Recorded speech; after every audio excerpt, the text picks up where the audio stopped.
Hey everyone, welcome to the RotoGrinders Morning Grind Podcast. I'm your host, Stevietpfl. It's Friday, it's June 16th, it's 2023. 14 baseball games on a Friday. Oh, fun. Joined today by my good buddy Keith Eys819. Keith, massive slate. Welcome to the podcast. I'm sorry, I make the schedule and it's my fault that you have a 14 game slate on Friday, but what's happening, my friend? Yeah, big old slate here tonight. Got some elite pitching, but some tough matchups for that elite pitching. So plenty of cheap pitching to talk about as well. Lots of options, both sides. It's going to be an interesting one for sure. Yeah, I mean, interesting for sure. Did you catch any of the U.S. Open round one? No, I did not. I didn't know if you're a golf guy or not.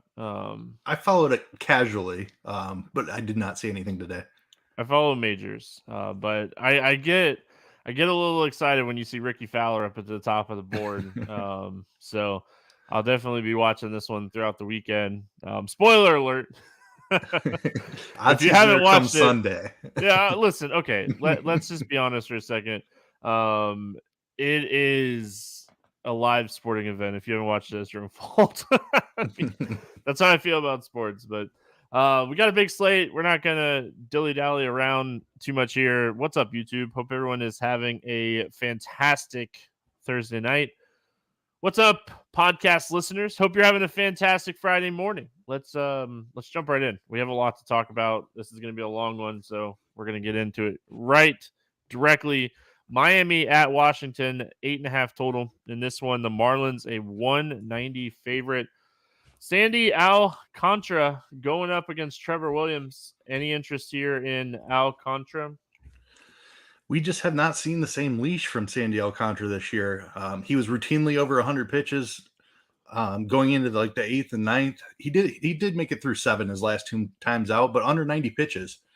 He's never been a huge strikeout guy. He's got a low strikeout Washington offense on the other side here.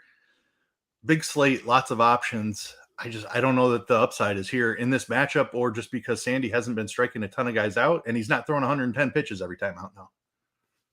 Yeah, I mean, his strikeout rate is way down, but I will say this, right? I am a big believer in swinging strike rate and, guys that are able to get hitters to whiff. And his swinging strike rate's at 13.3%. There's going to be either regression to his swinging strike number, or they're going to see some positive regression to his strikeout number. A 13.3% swinging strike rate typically ends up in the 26 to 29% strikeout rate. So, don't know if that happens here. Washington's a low strikeout team. We talk about them all the time. Not a lot of power, just a team that is kind of pesky. They put the ball in play a lot. They don't strike out. They don't hit home runs. I think they have the second fewest home runs this season against right-handed pitching behind Cleveland. So, not a lot of power. If it wasn't a 14-game slate, I would say, all right, maybe we can take some shots. If you're playing large field tournaments, I think you could take some shots. We have some pitchers on this slate with bigger upside and higher ceilings. We don't have as many pitchers on this slate with better matchups. So I think that's just kind of how you have to look at Alcantara today. I can say for certainty, even against Miami, I don't want to play Trevor Williams, though. Yeah, I'm with you there. Even though he's really cheap and it's a good matchup, I think there's other cheap pitchers we're going to talk about that I prefer. No reason to go to Trevor Williams today. Yeah, I think that we might actually get some ownership on Trevor Williams today, which I think will be somewhat interesting. He's a pretty low strikeout guy, 22% against righties, down in the 13.5% against lefties. This team typically only has 1 or 2 lefties in the lineup, so maybe he benefits from facing 6 or 7 right-handed hitters today. But I mean, if he comes in at 3%, we haven't projected at, his projected ownership's 3%. Now we're talking a little bit. I think he's going to be pushing 10, 12%, getting double on the field, almost 25%, Trevor Williams, where I can get double at 9%, 10%. Maybe I'm interested, but doubling him in a large field tournament and having to play 25%, just not something I want to do. It's not like we have a ton of interest in the Marlins bats either. we'll have to kind of see. I don't think Jazz is going to be back. They did say like he's going to wait for surgery after the season. So wouldn't be shocked if the Marlins, if they're really out of it last month of the season, we see him get put down and put on the IL and have his surgery. So let's Miami Bats. What are your thoughts here? Yeah, just not a lot of power here. I'm not interested in the stack, despite Trevor Williams being an attackable pitcher. He does give up home runs though, so I have interest in Jorge Soler. He's near the top of the leaderboards in home runs this season. Prefer him against lefties, but Williams with his hard contact issues can certainly play some Soler. That's really about it though. I don't think I'm interested in the stack. Yeah, I mean Soler, his upside definitely something you can play. It's just like maybe Brian De La Cruz, maybe Jesus Sanchez. Jesus Sanchez, is he still like extremely cheap? Yeah, he's 2,800. You're getting some power upside there. Trevor Williams is a guy that definitely strikes out lefties a lot less. So maybe Jesus Sanchez is like the Miami Marlin guy that you could potentially play with Soler. I like that call. Washington. I have nothing, man. I mean, this is just a team that I don't know if I've played a Washington bat yet this season. Yeah, there's not much upside here. It's a matchup against Sandy Alcantara. Even though he's not going as deep as he was last year, he's still a really good pitcher. Not quite the Cy Young season he put together last year, but still plenty of talent there. No interest in Washington for me. What's funny, you laughed. I think I was being serious. All right. I've played a couple mini stacks against lefties usually. Definitely not against elite pitching. We got another Red Sox Yankees series over the weekend here. 9.5 total in this game. Red Sox a slight favorite at -120. We got Herman against Houch. Any interest here in Herman? He's too expensive. This storm. I asked Keith to delay the podcast to give you guys a backstory on why we started later. I asked Keith to delay the podcast 30 minutes because we had a nasty storm coming through, and it is just it's just like building over the top of where I live, and it is just I hope my internet doesn't go out. I have underground power lines, so I'm not too concerned about that. But man, it is it's a good old Florida storm with hail and all kinds of stuff. So sorry, I didn't mean to interrupt you. Domingo Herman, thoughts here? Yeah, he's just too expensive. He's up to 9,900. He's been really good this season, so I'm not saying you can't play him. I don't want to pay 9,900 for him. Boston doesn't strike out very much at all. Great hitters park here, Fenway. 9,900 is just too much for a 24% K rate against a low strikeout opponent. His price. He had a really solid game. I watched it last time out against the Red Sox. Sunday? I think it's Sunday. Saturday? Might have been Saturday. Anyway, I think it was Saturday because I was working on content for Cup. But anyway, he had a really solid game against the Red Sox a few days ago. We'll just call it that. And put up 20 fantasy points. And that was with a win. So I just don't see a big enough ceiling here for Herman. He's had one ceiling game this year against Minnesota. I'm not playing him. Not playing Towner Houck on the other side of this game either. Yeah, I'm not either. Just not a long enough leash. He's also a bit overpriced. Pricing is very interesting on this slate when we get into it. Like 8,800 is just too much here. There's other guys I think that are just considerably underpriced, so we can be picky on a big slate. No interest in Houck for me. Yeah, I don't want to play him today. Yeah, like the lineup's not as good. He's done a great job this season against right-handed bats, which I mean definitely helps him against like Stanton, Donaldson, LeMahieu. But I mean, I don't know if it's enough at 8,800. I don't think I'm stacking against him for what it's worth. I think that if you're going to play the Yankees, you do stack them. I don't personally like the stack, but I think that's how you approach the Yankees here. Just because like the one-off you would probably play is Rizzo, and he's probably like the chalk one-off here because he's so cheap now. Yeah, he's been struggling. He's done ice cold. So it's a tough spot for this Yankees offense. Judge just removing his bat from the lineup hurts them so much. It's Fenway Park. I feel like I should have interest here, but I honestly don't. This is just a really weak Yankees lineup here. Any interest in the Red Sox on the other side? Not much interest there either. Herman, like I said, has been pretty solid this season. He just shut them down last weekend, like you talked about. Facing a team twice in a row is never a good thing. It's not a good thing for the pitcher anyway. I just like Boston is expensive. Herman is a solid pitcher, big slate. Like I said, I feel like I should have interest in this game, and I just really don't. Yeah, I mean, he gives up a ton of hard contact. So, like, if you want to play Devers, it's expensive. But, I mean, if you want a home run hunt with the Devers or Duvall, I don't hate it. Or, like, a cheap home run hunt with, like, a Cassis or a Duran, I'm not stacking the Red Sox. Herman's been great. Red Sox or the Yankees bullpen's really good. I don't think this is a spot I really want to stack.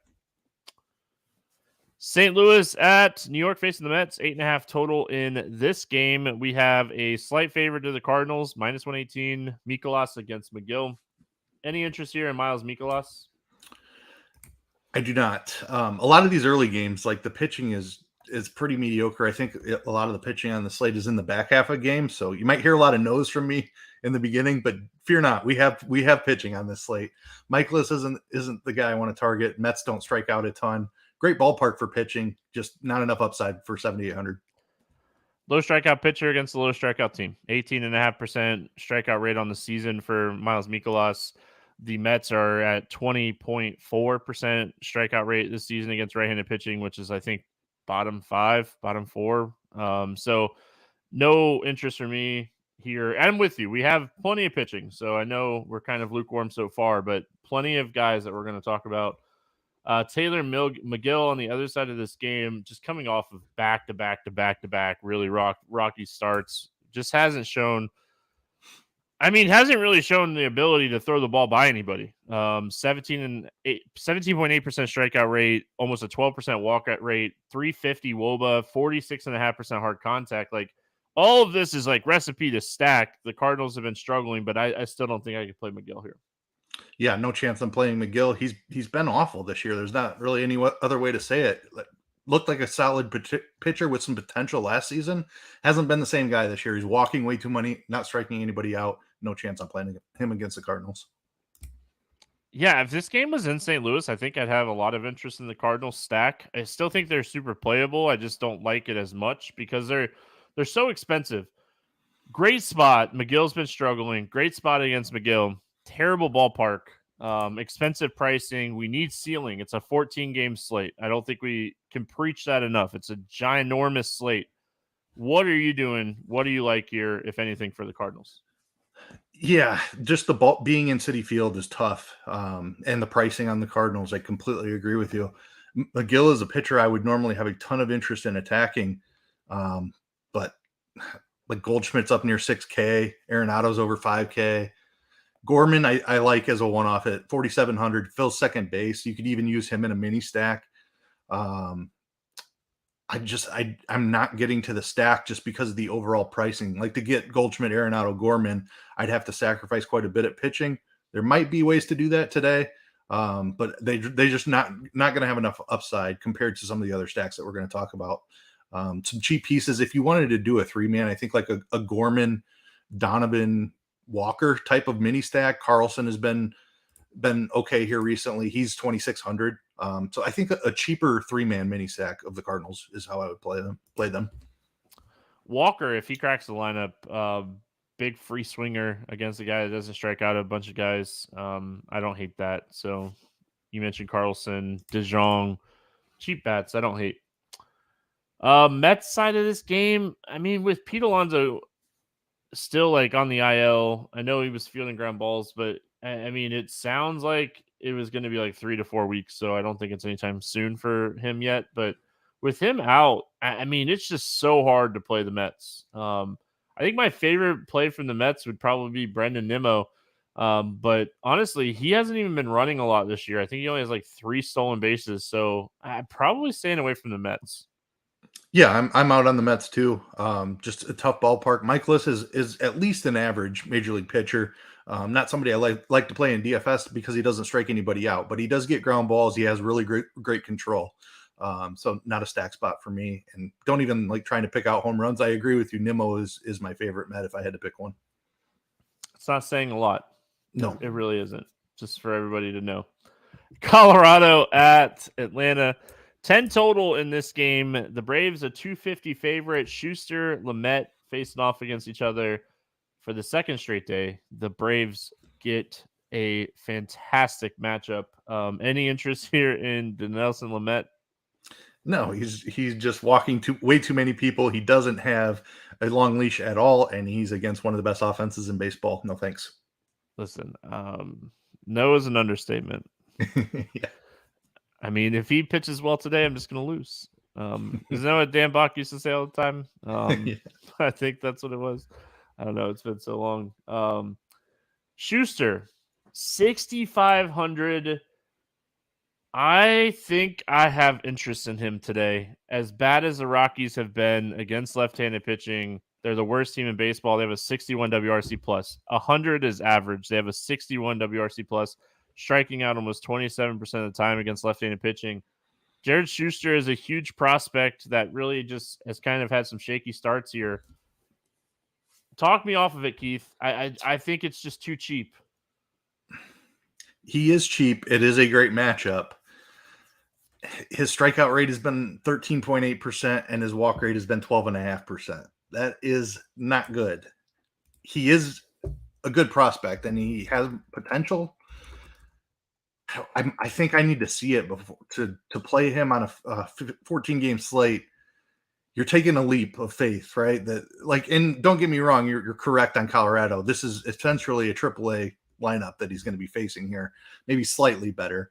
And he did strike out a fair amount in the minors, 21.5%. I just looked it up in AAA this season. So still not an elite strikeout pitcher in the minors.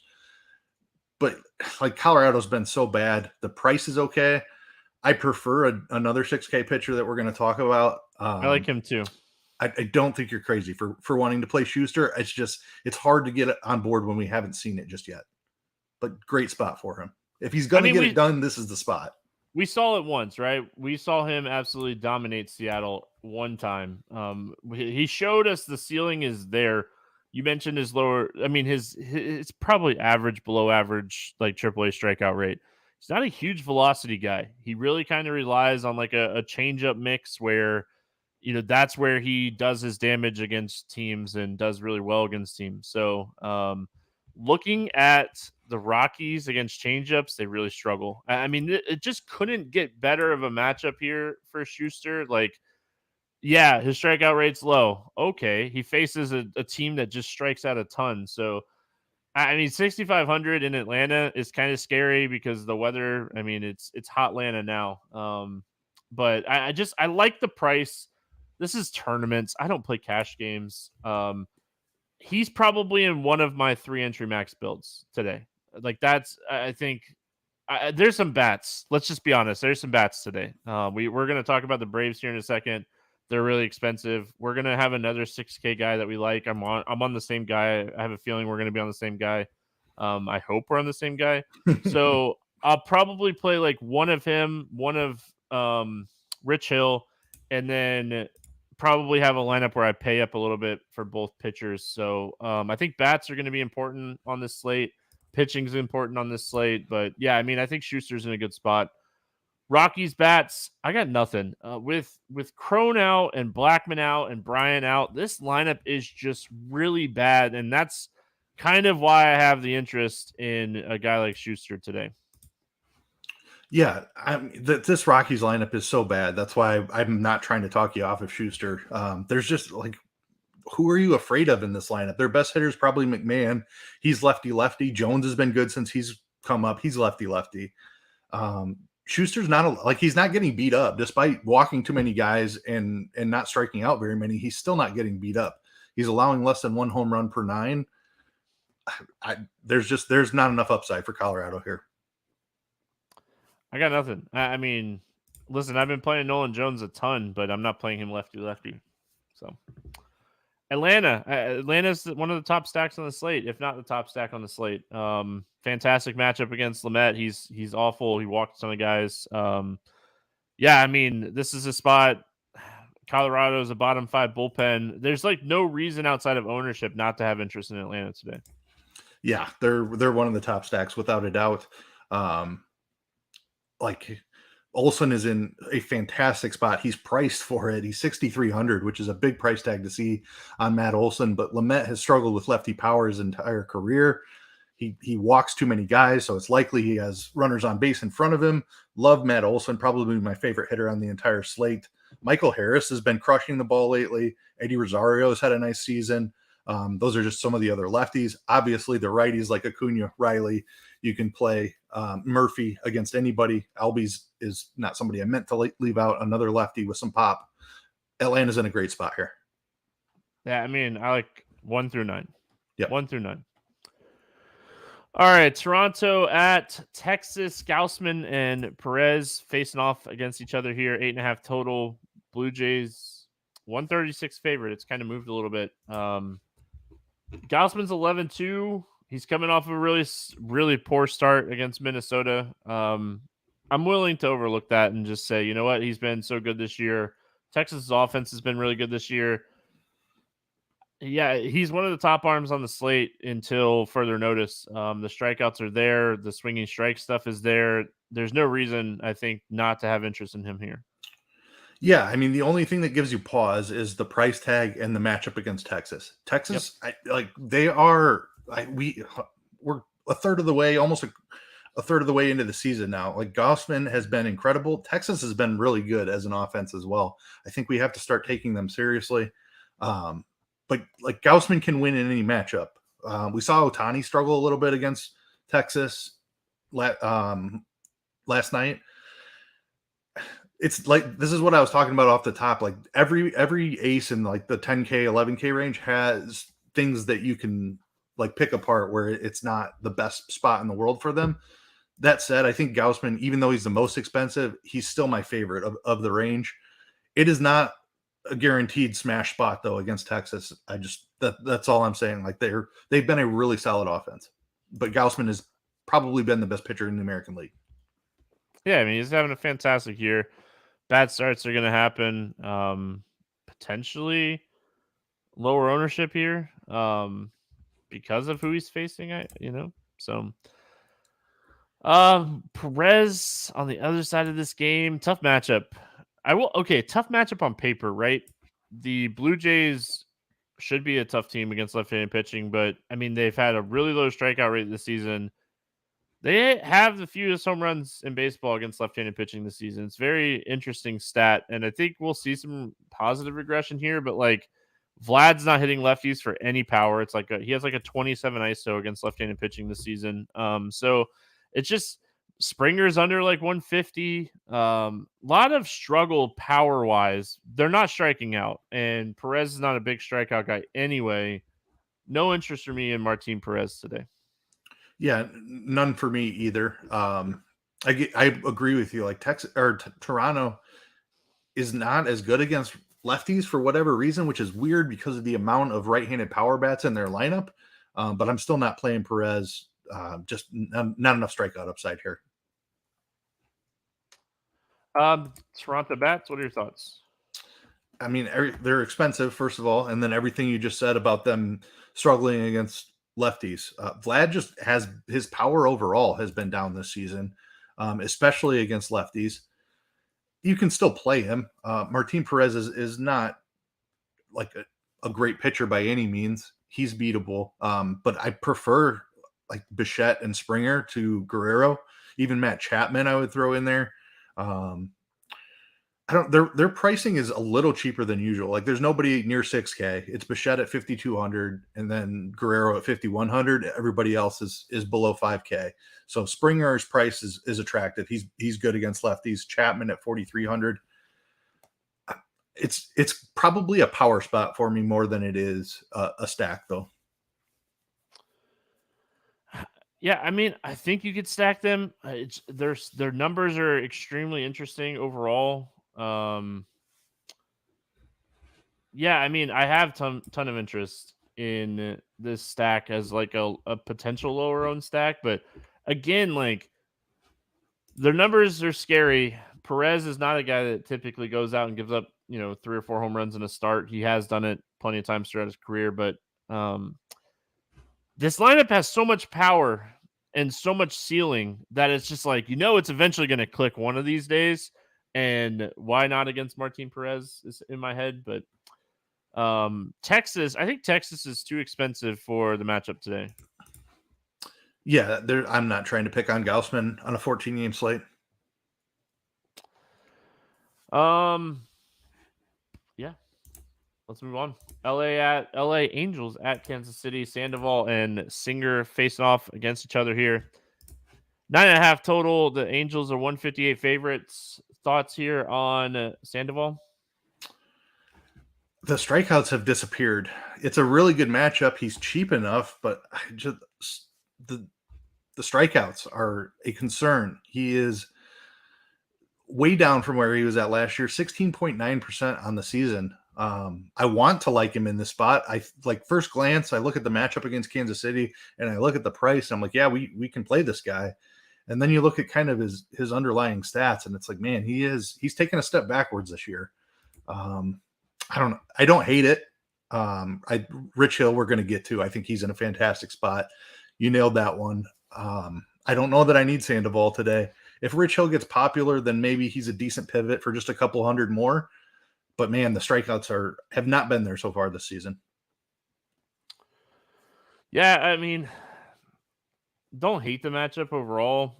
I just don't like where Patrick Sandoval is as a pitcher right now. I mean, a guy that is anywhere from like 2 to 4 walks every start, it feels like, and struggling, like this team will run on you. Like you start walking Kansas City, they're going to try to run. They're going to try to steal bases. They're going to try to play the old fashioned way. I think, like you mentioned, Rich Hill, I would rather play Rich Hill and Schuster. So, I mean, I play 3 lineups, so I don't think I get there today. Any interest in Singer on the other side of this game? Another guy that like you have hopes for, but just has not put it together yet. He has his flash starts. Like he dominated Colorado 2 starts ago. He's got a couple of spike strikeout games in there, but I don't think I'm targeting him here against the Angels. I don't know. 6,100 is really, really cheap. He's fully stretched out. He's going to give you 90 pitches plus.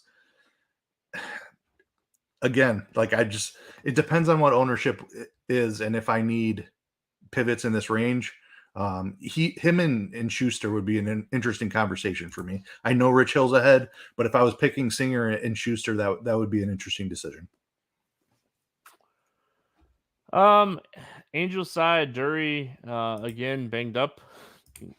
Suspension, not banged up, sorry. He got his suspension. Yeah. He paid his suspension out on Thursday. Should be back in the lineup here today. Overall, I mean, you can play Ohtani and Trout. They're just so expensive. Like, it's so hard to play these guys because they're priced so high. But because of that, like, and I say this, but Ohtani gets ownership, I feel like, every single day. I prefer Ohtani over Trout. Ownership is going to prefer Ohtani over Trout. Projection's going to prefer Ohtani over Trout.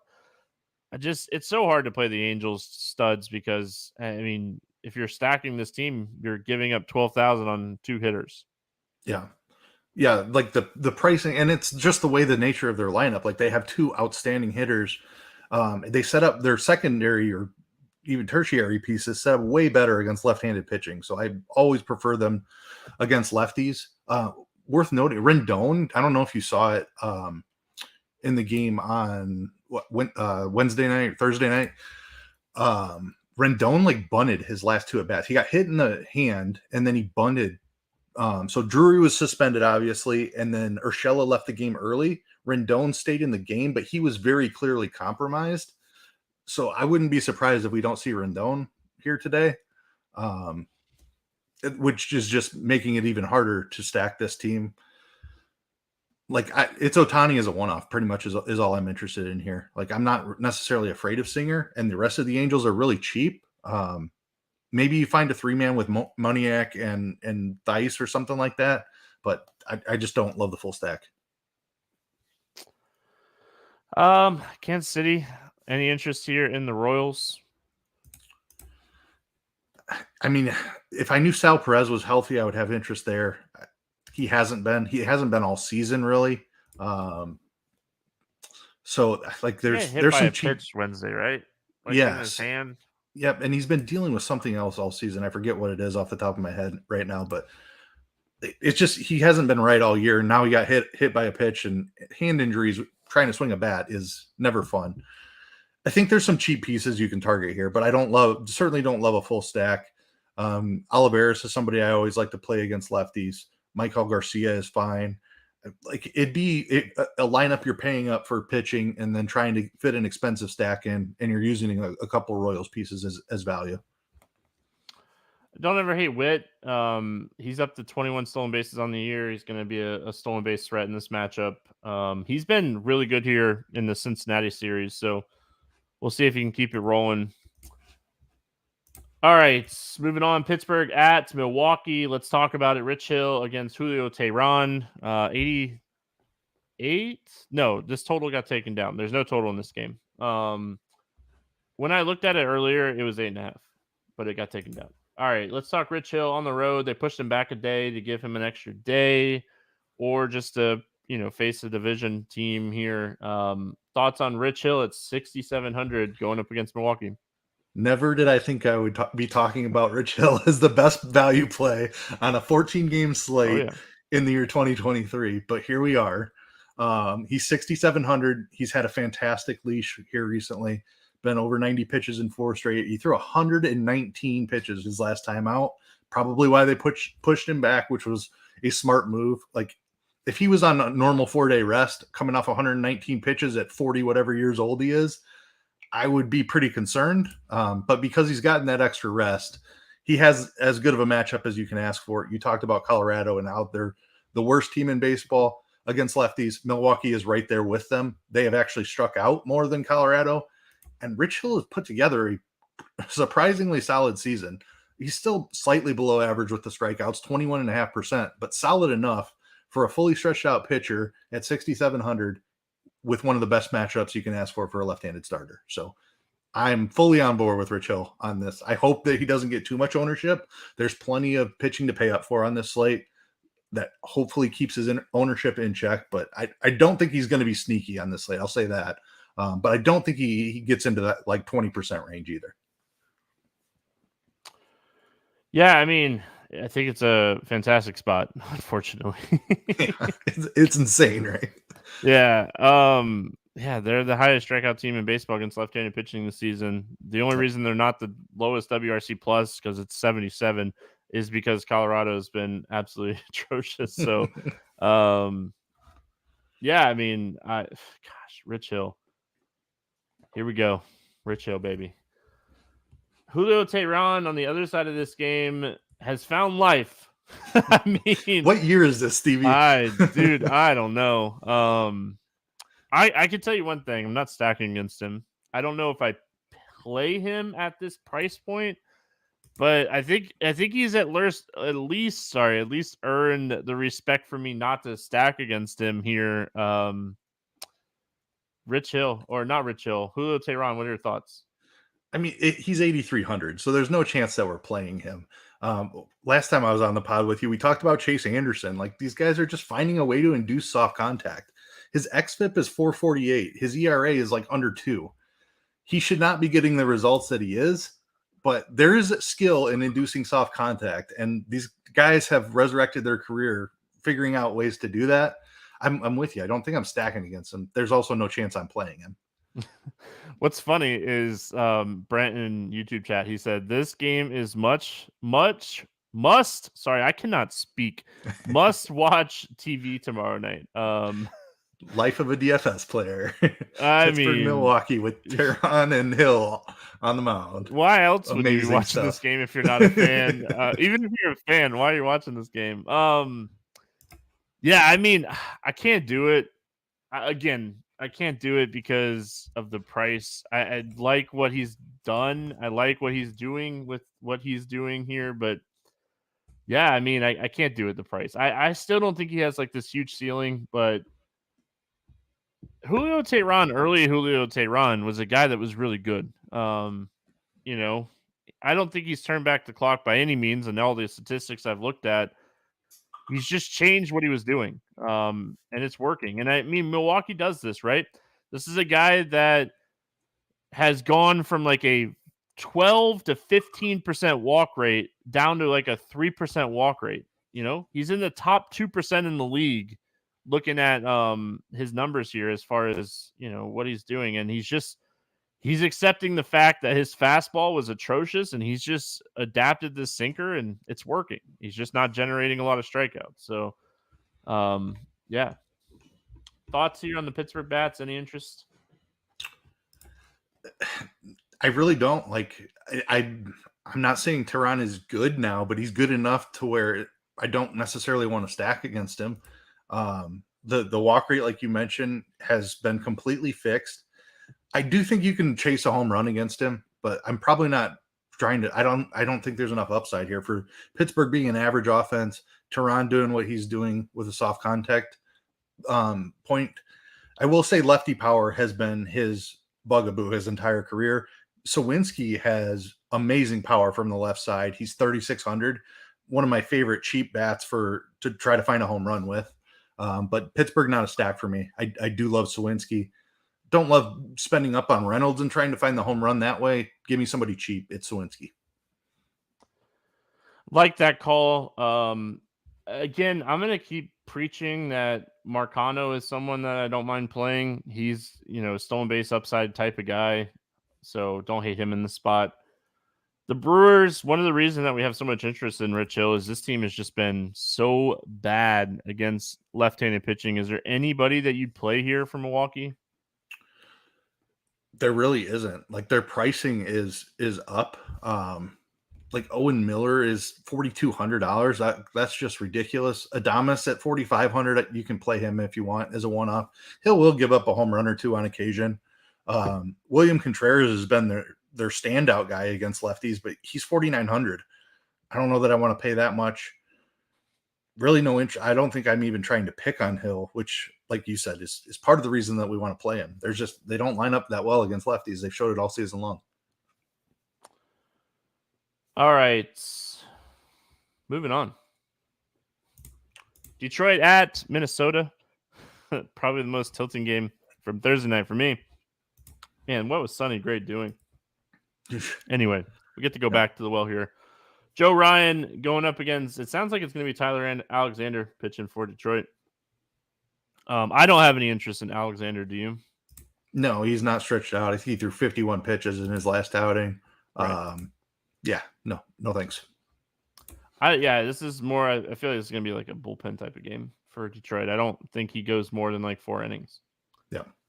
Joe Ryan, here we go again. I mean, listen, he's been struggling recently.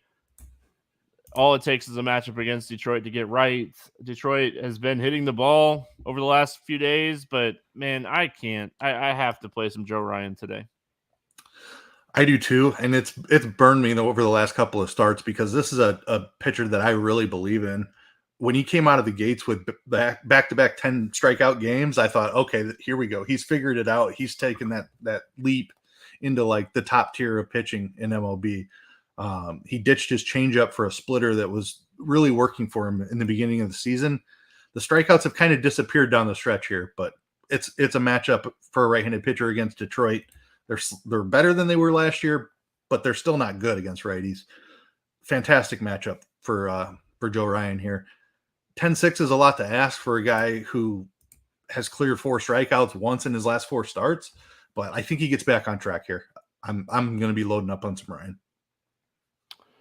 He's probably my favorite pitcher on the slate, ceiling wise. I mean, I think this is a huge ceiling spot.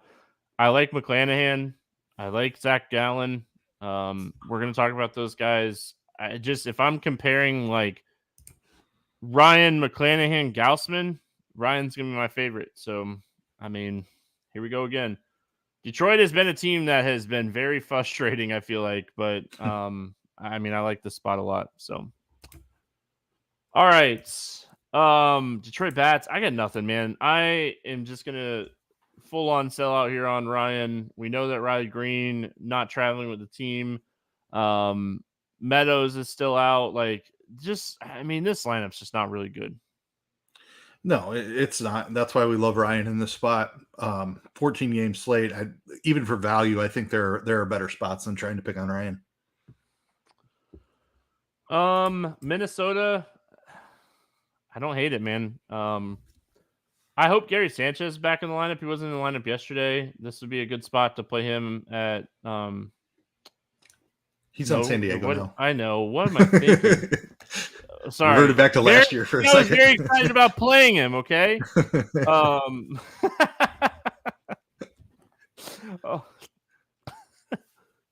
Oh, sorry. So the storm is now over, but I can hear my baby screaming out in the living room. So it's just distracting me. Not any making excuses, but it's just funny.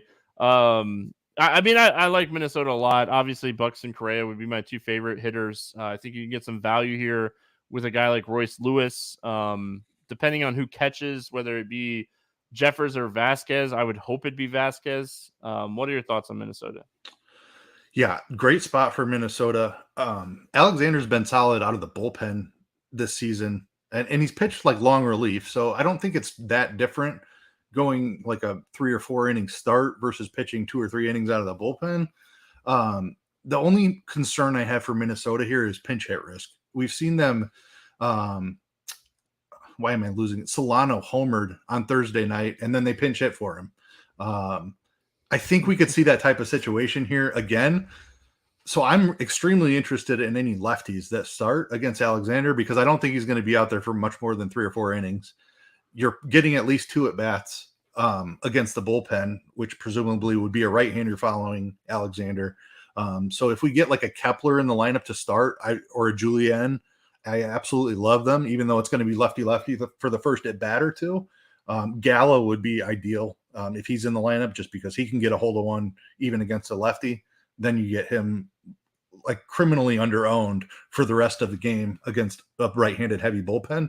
But yeah, I think Minnesota is one of the top stacks on the slate because of the matchup.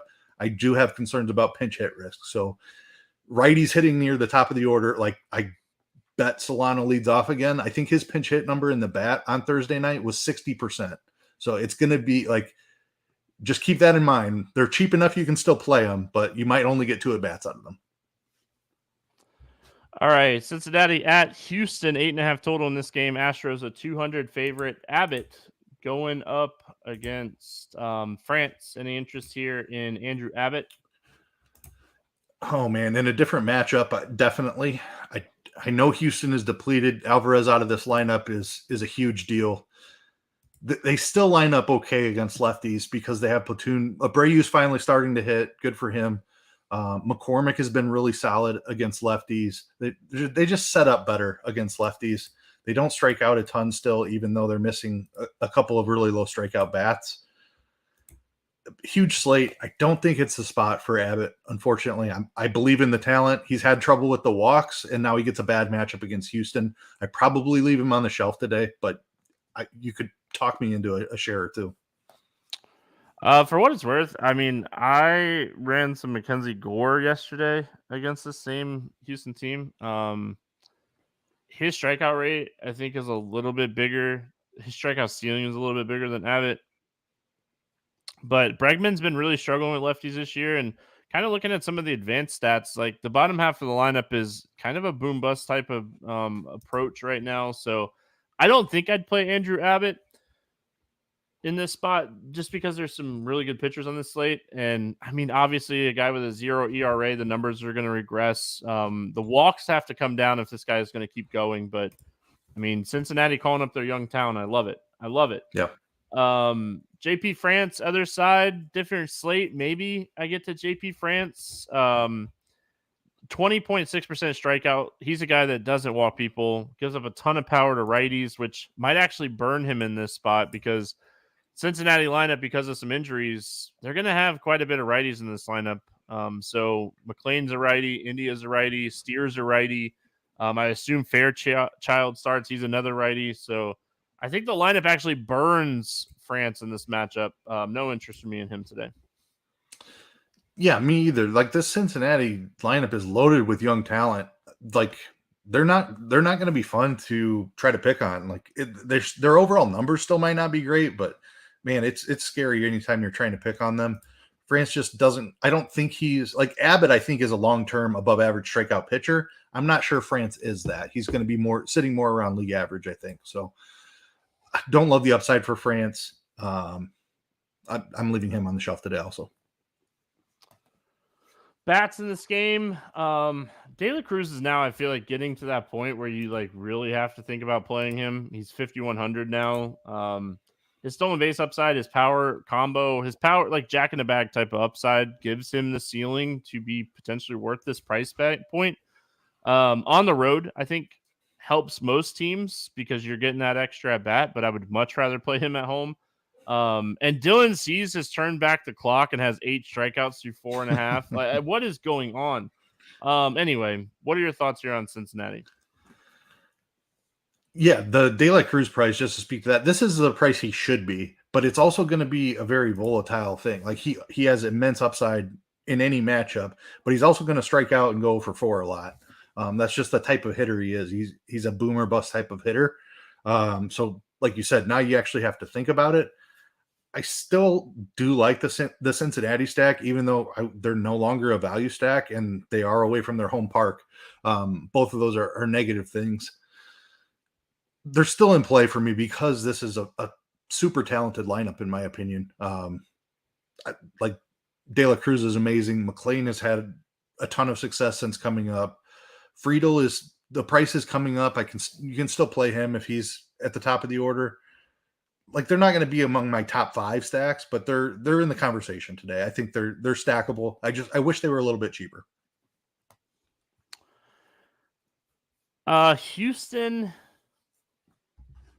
Houston's interesting because honestly, the stack's not that expensive. If Abbott does have that like regression game, his walks, like if he goes out and walks a bunch it just takes a couple big hits. So I think this is a potential Houston stack today. I feel like waiting for the Houston stack to work has been a thing, but I mean, maybe we go back to the well here. Yeah, I'm going back to them. I played a ton of them Thursday night, and it did not work out at all. But like you mentioned, this stack is really cheap. Just with Yordan out, it's not the same like threat that it usually is. But we're talking about super cheap. Like it is really easy to pay up for 2 stud pitchers, and then go like Dubon, Abreu, McCormick. Like those 3 are all under 4K with elite upside. You can even throw Diaz in there at catcher if he's in the lineup. Hopefully he is 2,900. And then just Altuve is easy to get to at that point. I really like the Houston stack today. If I don't know why Dubon sat Thursday night. Hopefully he's back in there Friday. He's been really good against lefties. He fills a middle infield spot. McCormick should hit near the top of the order at 3K. Abreu is heating up 3,100. And then Altuve probably should be 5,400. So he's a couple hundred too cheap in this spot. Abbott's a good pitcher, don't get me wrong, but he does have control issues. He's going to put some people on base. Like you said, 1 swing of the bat, 3-run homer. I'm going to use it a ton as a mini stack. Like 3-man, you mix and match those guys. But I do like it as a full stack too. Philadelphia at Oakland. Walker and Sears facing off against each other here. 8.5 total. The Phillies are 156 favorites. Tajon Walker, 7K. Good matchup against Oakland, coming off of back-to-back good starts. Any interest here in Tajon Walker? An awesome matchup. Oakland has been better recently. They went on that nice little winning streak, but they still strike out a ton. We saw Taj Bradley rack up, I think it was 11 or 12 strikeouts yesterday. Walker has not been a great strikeout pitcher. He's 19.9% on the year. He's only 7K. This matchup in this ballpark, this is one of the best ballpark shifts that a pitcher can get, going from Philly to Oakland. Massive hitter's park to a massive pitcher's park. $7K for Taijuan Walker. If I'm looking for the Rich Hill pivot and not going Schuster, Walker might be the guy. Yeah, I mean, it's an interesting spot because of the strikeout upside in this matchup just alone. And then you look at Taijuan Walker on the year, he's like a 19% K rate guy. His swinging strike rate's really low.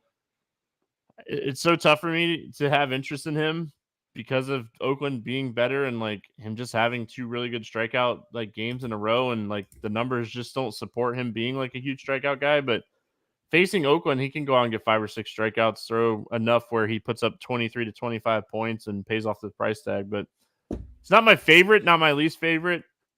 He's probably like my third favorite, like cheaper value guy down here. I would put Schuster and Hill over him. JP Sears on the other side of this game. I don't think I want to play JP Sears today. He's not a terrible pitcher.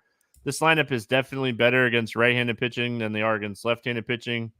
Maybe I'm talking myself into it looking at this lineup, but I don't think I want to do it because I like these guys more. Yeah, I agree. Like Sears, I think he's Oakland's best pitcher. That's not saying a lot, but he's an average strikeout pitcher. The walks have been under control this season. Philly has the tough ballpark shift. I wouldn't talk you out of it if you wanted to play some Sears. I think I prefer Walker slightly just because his matchup is better. But Sears is in play. I think he's fine. I don't think we need more than one pivot away from Rich Hill, honestly. And we've already talked about Schuster and Walker a little bit. So he's probably fourth in that list for me, but I don't hate it if you want to do it. If you're playing 150 teams, I think you'd make the player pool for me today. I would definitely mix and match some of these value guys today. Any interest in the Philly bats here? Yeah, I mean, I know it's a tough park, but Oakland's bullpen is so bad that you have to have interest anytime. I think you're getting Harper and Schwarber at almost no ownership here because they're facing off against the lefty in a bad hitter's park. So, like, they have 2 home run upside especially if one of them catches Sears, and then you get a couple of bats off the bullpen, like immense upside here. They're going to be low owned, I think. Even though it's Oakland, just because of the park, like moving from Philly to Oakland, not ideal, but great spot for them just because of how bad Oakland's bullpen is. You have cheap pieces you can throw in there too, like Stott and Marsh, Bohm even. Actually, Stott and Marsh probably don't start because of Sears, but you're going to get Bohm for sure. I like him at 3,200. If either of those the cheap lefties are in there, I absolutely love them. Castellanos' price is fine against a lefty. Real Muto has been on fire here recently. It's an expensive stack. It's a bad ballpark, but as far as upside goes, I think they have enough of it to pay off these prices. Oakland side, obviously I have some interest in Ruiz. If he can get on base here, the stolen base upside makes him very playable. He's a guy that can swipe 2 bags in a game. Nada is really cheap at 2,700 against Walker. Like, I could see myself using some of these like cheap Oakland bats today. Again, I don't think Taijuan Walker is this like ace by any means, and this team's been better. I could see myself rolling like a little 3-man Ruiz, Nada, Seth Brown type of stack, Roker type of stack. Yeah, I don't hate that. I mean, we're going to have to save money somewhere. Just there's every option under the sun to spend up on a 14-game slate. But there is a salary cap, so we have to find a way to make it work. Oakland is in play. Taijuan Walker is not elite by any means. He gives up hard contact to both sides of the plate. So I certainly don't mind Oakland as a mini stack. Yeah, I mean, they're just so cheap. Yep. Like the 3-man stack is so cheap. It just opens everything up. So yeah, I don't hate it. I really don't.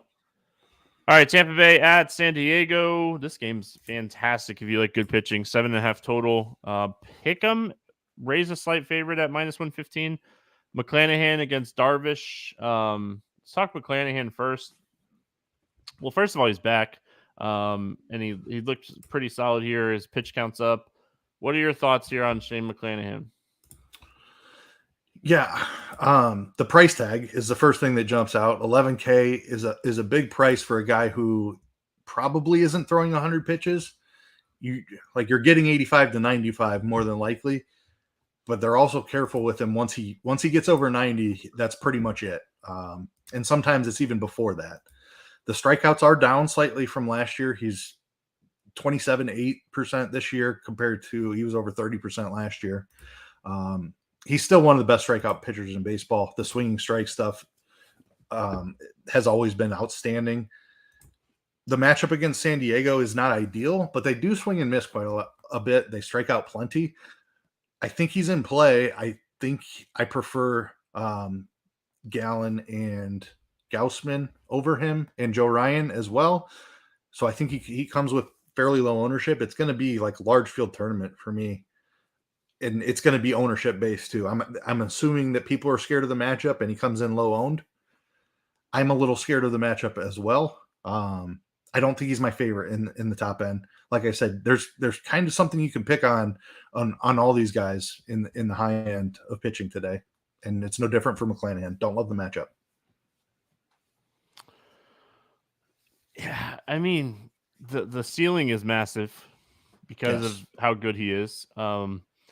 The matchup should keep his ownership down, which is always fantastic. But I mean, it's a really tough matchup.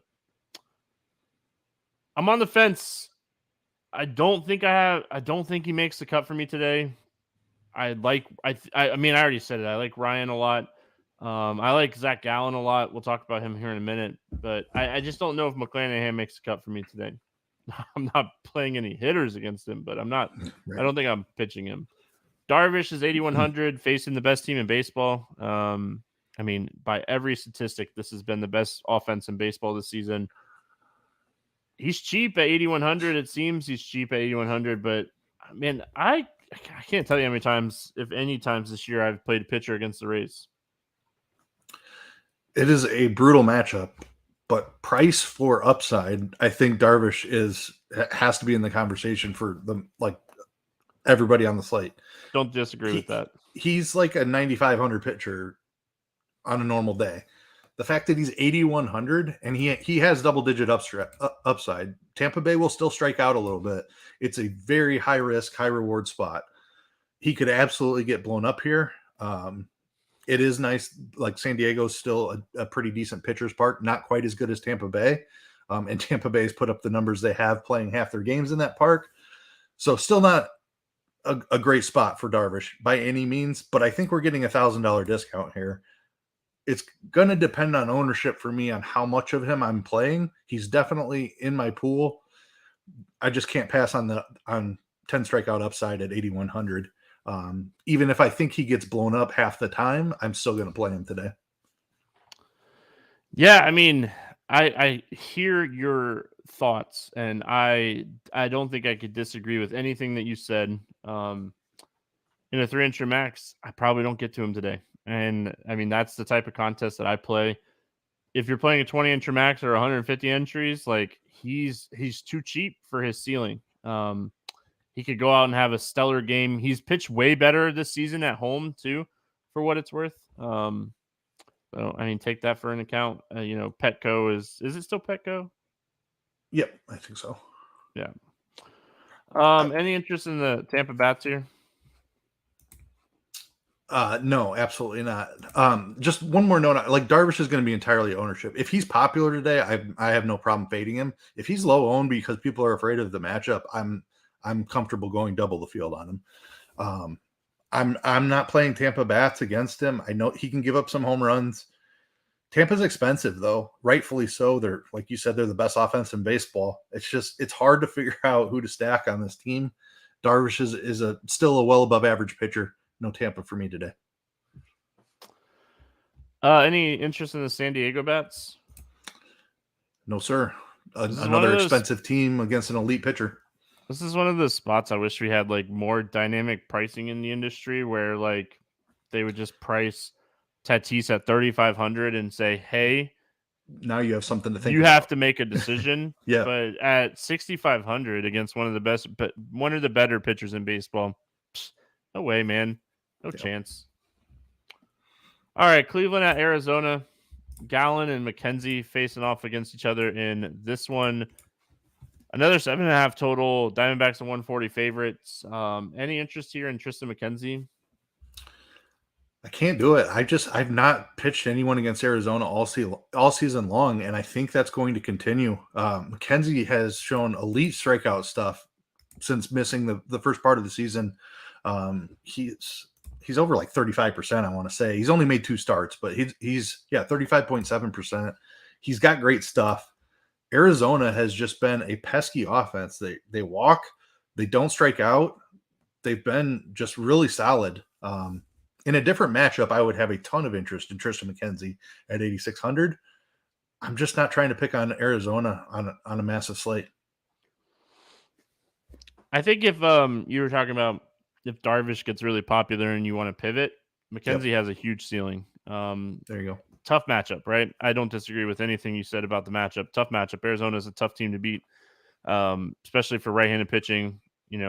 Obviously they're a low strikeout team, but this kid has huge strikeout potential just in general. We saw it last year. He had big strikeout games. His walk rate was down a little bit last year, which was good to see.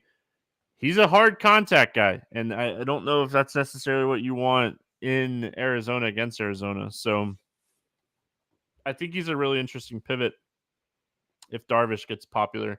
Huge ceiling. Showed that his first start out against Minnesota, 10 strikeouts, 1 walk, 1 hit in 5 innings. So good to see him get a 13-pitch increase from his first start back to his second start. Should be in that 95 range moving forward if he's pitching well.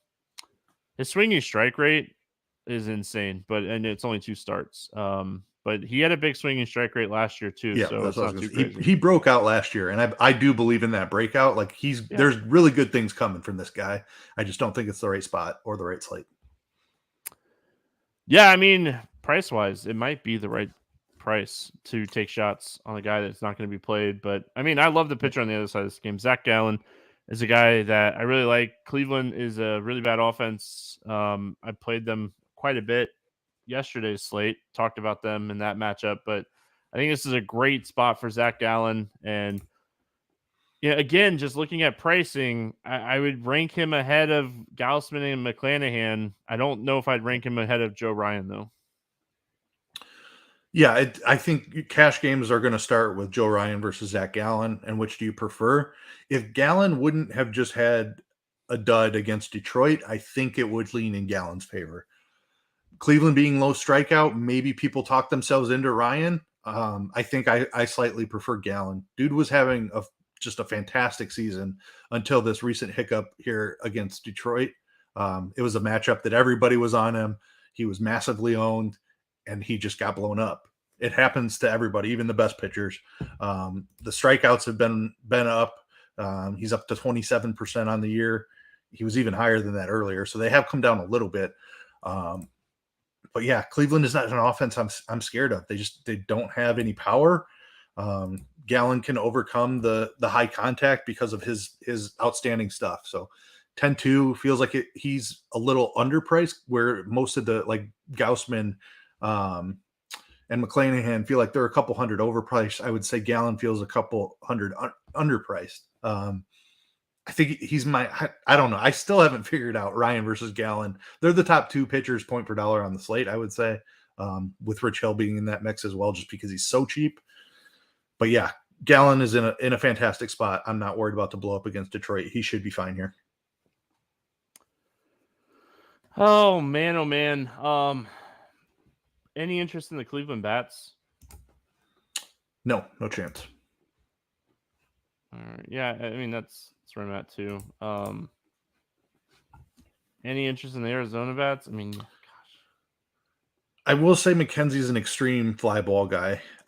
You can find a home run or 2 here. I think they're not cheap. They have a couple cheap pieces, but like I think Christian Walker would be my favorite at 4,200, just because he has the best power, and Corbin Carroll is expensive. I'm not sure if I want to spend a ton of money trying to find a home run in this spot. But Walker 4,200 as a one-off, trying to find a home run. I don't think I'm stacking against McKenzie. Nah, I don't like bats in this game overall. I don't have any interest really in either side of this game. All right, White Sox, Mariners. We got Kopech against Wu. 8 total in this game. The Mariners are 125 favorites. Any interest here in Kopech? I do. Just when I was about ready to write him off, dude came out of the woodwork and started striking everybody out again. A little bit down last start against Miami, but he had at least 9 in the 4 previous starts before that one against Miami. And he was still really good, 5 shutout innings against Miami. Dude has turned his season around. I was about ready to write him off before he went on this little run here. I am not scared of Seattle at this point. I don't think, even if I am a little scared of their power, because they do have some power, they strike out plenty. So this is an upside spot for Kopech. You get a nice little discount on the top tier, and I think he has as much strikeout ability or upside as those guys. I think he could strike out 10 in this spot potentially, and I can save a 1,000 or 2 in salary by playing some Kopech. So I am interested. Yeah, I mean, I think he's really interesting large field tournament wise, because like you said, you know, this is a guy that we knew all along the strikeout stuff was there.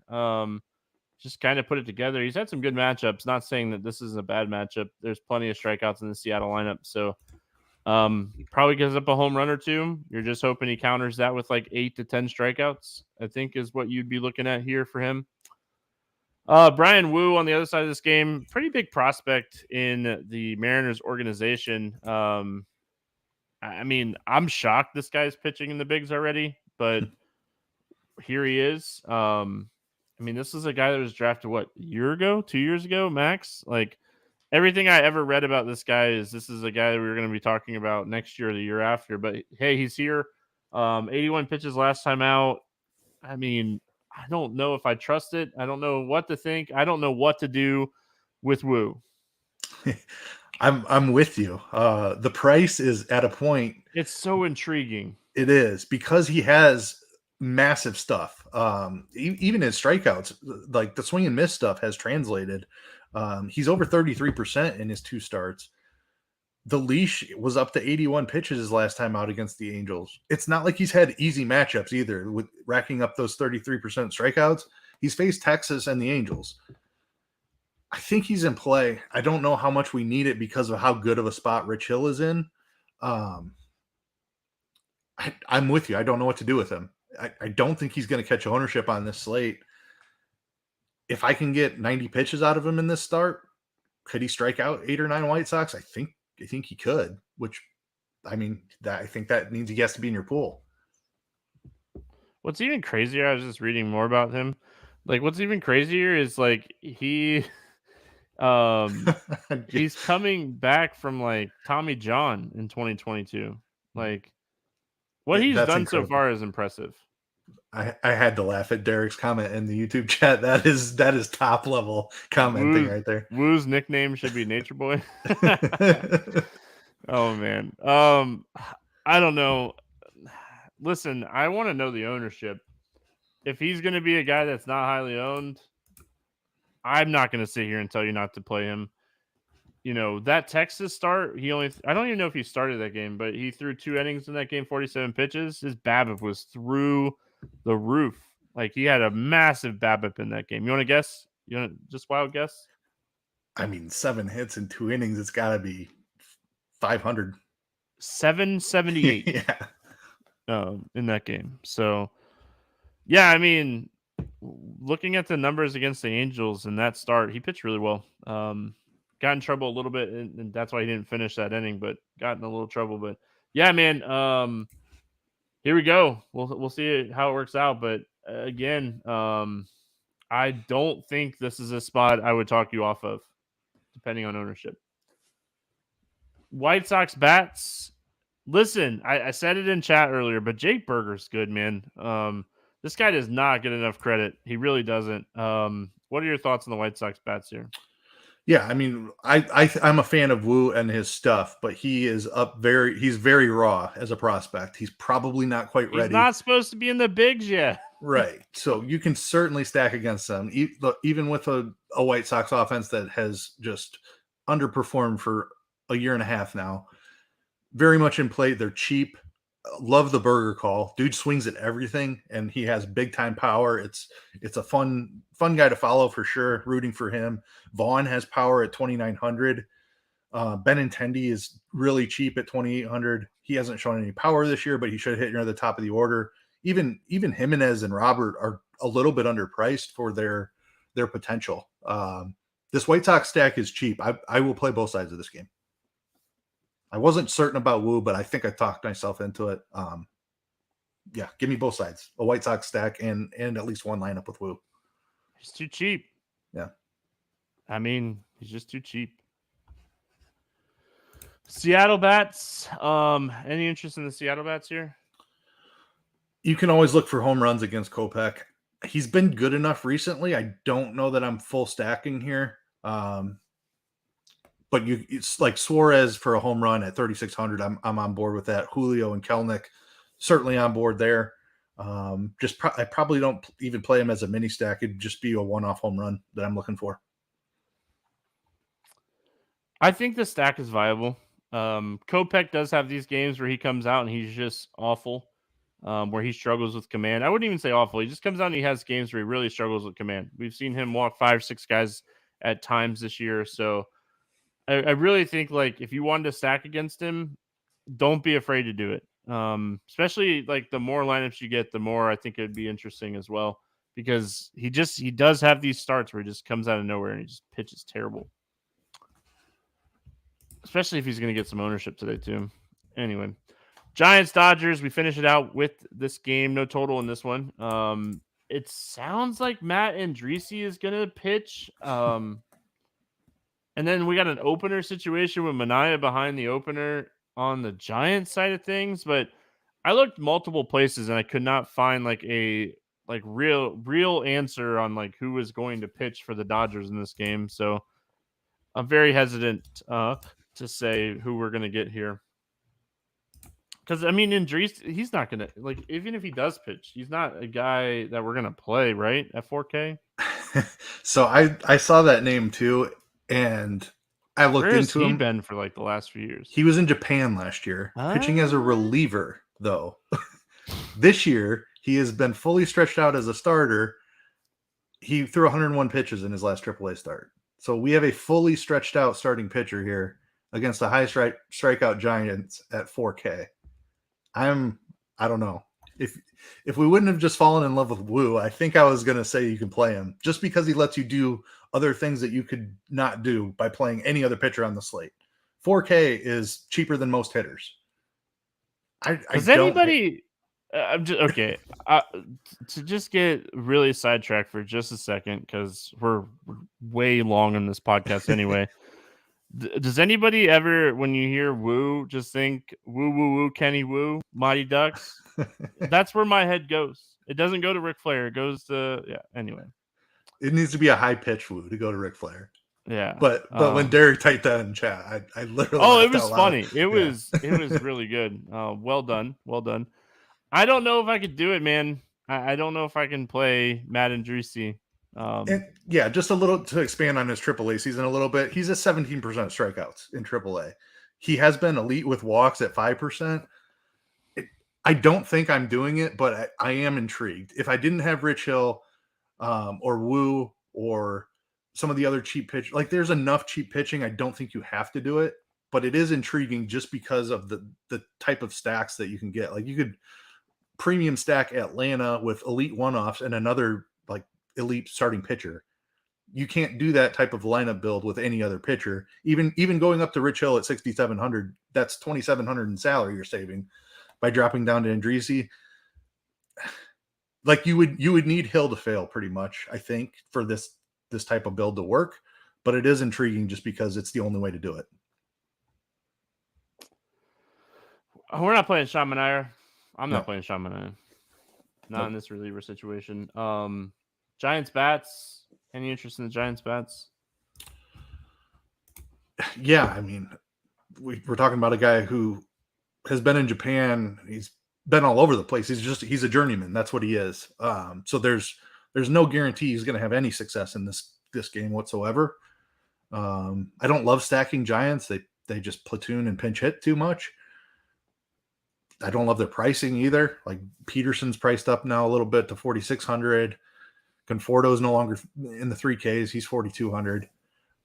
Yaz at 3,600. Like, I don't know. I don't love it, but they're certainly in play just because we have no idea what we're getting from Andreezy. Just because he's having AAA success does not mean he's going to be good in the start. We should note that JD Davis is dealing with an ankle sprain and Mitch Haniger got put on the IL. So the lineup a little bit weaker potentially for the Giants. But that also takes out two of the righties. Dodgers bats, obviously Mookie Betts. I mean, the Dodgers stack is so playable here because they're not going to pinch hit these guys early in the game for the opener situation. Chris Taylor just hit a grand slam. Only Dodgers guy did not play. Always happens. Anyway, thoughts here on the Dodgers? Yeah, I mean, I think they're one of the top stacks on the slate. Like, I don't love stacking guys against an opener situation, especially if that team pinch hits. But like you said, the Dodgers will likely not do that. It's not like they're going to lead off a lefty just because Brebbia is on the mound. It's going to be Betts leading off. Freeman's going to be in there. He's going to stay in there when Manaea comes in. So I feel pretty good about them getting their full 9 innings worth of at bats. I'm not afraid of Manaea. I know he's had some decent strikeout stuff this season, but he also has walk problems.